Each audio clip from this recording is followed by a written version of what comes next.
Welcome to Bala cars. இப்போ நீங்கள் பார்க்க போகிற கார் பார்த்தீங்கன்னா மாருதிக்குள்ள ஆல்டோ அப்படிங்கிற காரை பற்றி தான் பார்க்க போகிறோம். வாங்க வீடியோக்குள்ளே போகலாம். அந்த கார் பார்த்தீங்கன்னா மாருதிக்குள்ள ஆல்டோ மாடல் பார்த்தீங்கன்னா 2011 மாடல். இதோட வேரியன்ட் பார்த்தீங்கன்னா எல்எக்ஸ்ஐ அப்படிங்கிற வேரியன்ட் தான். ஓனர் பார்த்தீங்கன்னா ஒரு ஓனர் வரவன் இருக்காங்க. இது ஒரு பெட்ரோல் வண்டி தான்.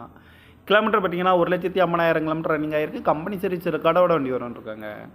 இதுக்கு இன்சூரன்ஸ் பார்த்தீங்கன்னா 16/2/2025 வரைக்கும் இன்சூரன்ஸ் எடுத்து வச்சுருக்காங்க.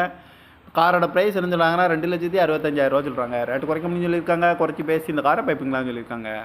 ஏசி வந்துடும், பவர் ஷேரிங் வந்துடும், சீட் கவர்லாம் பார்த்தீங்கன்னா நியூ கவர் தான் போட்டிருக்கு. டயர் பான் பார்த்தீங்கன்னா 4 டயருமே ஒரு 80% நல்லாயிருக்கும் அப்படின்னு இருக்காங்க. கார் பார்க்கணும் இடம்னு பார்த்தீங்கன்னா தர்சன் கார்ஸ் ஈரோடு அப்படிங்கிற இடத்துல தான் அந்த கார் பார்க்க முடியும். TN 36R1544 அப்படிங்கிற நம்பரில் தான் அந்த கார் இருக்குது அப்படின்னு இருக்காங்க. ஓனர் பார்த்தீங்கன்னா ஒரு ஓனர் வரும்னு இருக்காங்க. இது ஒரு பெட்ரோல் வண்டி தான். காரோட ப்ரைஸ் என்ன சொல்கிறாங்கன்னா 2,65,000 சொல்கிறாங்க. ரேட்டு குறைக்க முடியும்னு சொல்லியிருக்காங்க. குறைச்சி பேசி இந்த காரை பைப்பிங்களான்னு சொல்லியிருக்காங்க. இந்த மாதிரி கார் வீடியோக்கெலாம் பல கார் சேனலில் சப்ஸ்கிரைப் பண்ணிச்சுக்கோங்க. தேங்க்யூ ஃபார் வாட்சிங்.